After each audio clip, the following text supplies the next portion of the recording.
Are you looking for a company that checks all the boxes? Waldorf Essentials provides homeschool curriculum written by homeschoolers for homeschoolers. We provide many options from digital to hard copies and individual blocks. Visit waldorfessentials.com. Hello, and welcome to this week's podcast. This week is going to be a two-parter. So we are going to do the first portion for all of our guests, and the second portion is recorded for our members of the Candle membership. If you've got questions in the Candle membership or you'd like to join, there should be a link down here below so that you can go ahead and grab that. So today we're going to talk about expectations for middle schoolers. So I've actually had some interesting questions come up, and I'm always sort of amused a little bit when they come up, depending on who they come from, but also I think often we put the cart before the horse. And so if you've got a middle schooler or you're looking ahead towards this, I hope you'll take a moment to listen. So in this first part, we're going to just talk about some basic things when it comes to middle schoolers. In the second part, we're going to talk a little bit more about the curriculum, the Waldorf curriculum, how it meets your child, and why it's pretty important not to skip some of these pieces when you're walking this path. So when we're talking about middle schoolers, we're not talking about sixth graders. Those are 12-year-olds. We're talking about like 13, 14-year-olds. So seventh and eighth grade. This is usually this time when a lot of parents think that they don't need to be paying attention as much. You know, they're not so little anymore, and we're sort of giving them the reins a little bit. But I want you to remember that you really need to still hold on. You still need to hold that space with them. They still need that scaffolding or those boundaries. They shouldn't have unsupervised media use just because they say that they're not going to go on websites they shouldn't go to, or play games they shouldn't play, or stream movies they shouldn't stream. Doesn't mean you should trust that. And it's not because a child is not truthful. It's because they're a child still. 13 is not the same as 20. It's not even the same as 15 or 16. So you really want to be very careful about what they have access to. Now, I understand if you've sort of been in a spot where the horse is already out of the barn, it can come back. We'll talk a little bit about that in the second portion too, but just know that it can come back. Do not give up on your child. Remember that connection is key. Understand your teenager. I have been down this path. I have 5 children. I have been down this path of doing a really great job with some of them, most of them. And then I have one that things did not go great with, but I definitely can see some areas where that was a struggle, and areas where I allowed her grouchiness to set me off and put me off. And I grew a lot as a parent in those years. Learn from my mistakes. Remember that this child needs you to connect, no matter how grouchy they are. They're often can be grouchy in this stage, especially girls. You know, they're either getting their cycle or they've had their cycle for a bit. And some of them aren't there yet, but there's a lot of hormones that are going on, and the hormones are really hard for adults to deal with. They're definitely hard for those 16 and 18-year-olds to deal with, but they are especially hard for those 13 and 14-year-olds to deal with. They are just coming into their own. They're just understanding their bodies. They're trying to sort all of these pieces out. And so, yeah, it's going to make them grouchy.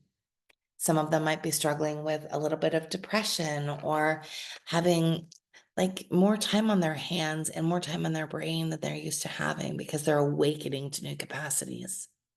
So make sure you connect. Make sure you take the time in your day to truly connect. Also, make sure that you're working on sort of having wonder in their life. So especially if you've been working with them from a young child in the Waldorf curriculum and you've been walking this path together, hopefully you've done a really good job of keeping wonder alive. You know, you've not explained everything all the time. You've not explained astrophysics to a 6-year-old. You've really just sort of allowed them to unfold. When we allow them to unfold, they tend to keep wonder alive. But there is this time when they're, 13, 14 years old, where they start to see things in a much different capacity. And if they have access to the internet or access to media that's untempered, then they're going to see a lot of things that they can't unsee. So take the time to really connect with them and to really keep wonder alive. Get out in nature regularly.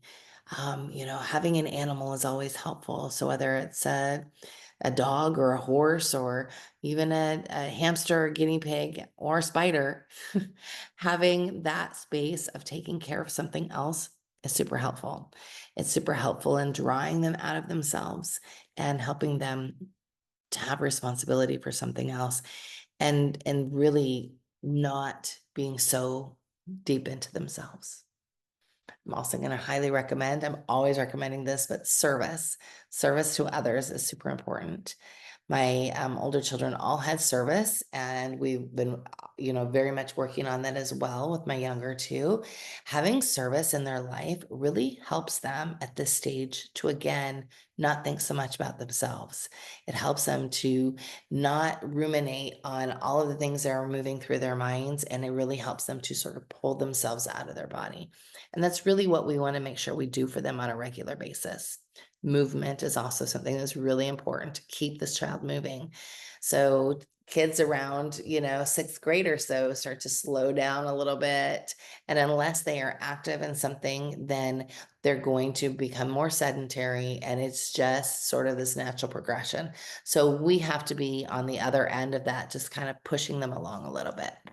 We want to really make sure that in doing that, we're talking about healthy things, healthy boundaries, and we're not doing any body shaming or anything that is going to make them feel weird and bad in their already unfamiliar body.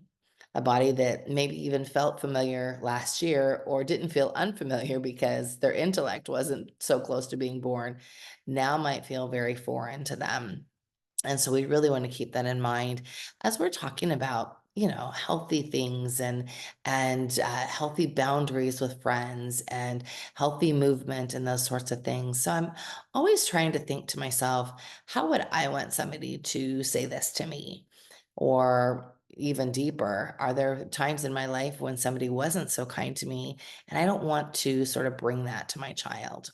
So we really want to really pay attention to that portion, really work on that connection piece. So connection can be super simple. Just go for a walk together. I learned so much about my child just by going on daily walks. We get up and we go in the morning before lessons. And it makes those late night conversations much less because she gets so much of it out during the day. I'm not exhausted while she's trying to ask me questions of the universe at night.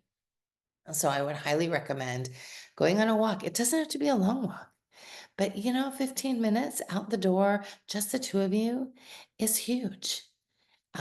If you don't have an opportunity to go on a walk, just the two of you, make sure you get the walk in. If you've got younger siblings that you're working with, make sure you get the walk in. But one of the things that I do when I had olders and youngers, I would tell the youngers, walk ahead. You can walk, you can stay 6 houses ahead of us. They're always wanting to run and be kind of crazy anyways. So keep that middle schooler back and sort of talk to them as you're walking. Let the others run and work out some of that crazy energy. If you can't go on a regular daily walk, then be prepared for some late night conversations. Those conversations are super important. Those are the ones that I'm having on my walk during the day so that I don't have to have them at night because I'm so tired often. But really take the time to connect and listen to them. Listen to them, even if it's something you're not interested in. Even if it's something that you're like, oh my gosh, they already told this to me 16 times. Just listen anyway. They need you. They need you to listen to them. So don't be in a space where you are ready to push them off to high school and out of the house just yet because they turned 13. They're not ready. They still absolutely need you. They need that scaffolding that you and dad have provided for all these years. And again, even if you have lost things, you can absolutely regain them. All right, that's all for our part 1. I hope you're having a wonderful day, and we'll talk to you soon. And join me for part 2. Have you heard of the Candle Access at Ariel's Light? This membership is perfect if you are looking for full-length podcasts and you want to catch the replays from the monthly gatherings. Your Candle Access also includes the Beacon Files, which are 40-plus hours of inner work content, as well as Biz Schooling for all the families homeschooling and running a business. There's the meditation series with the Introduction to Meditation, Meditation for the Parents, and Meditation for the Children, as well as our archive of 2023 with full-length podcasts and gathering replays. Join for only $5 a month at arielslight.org.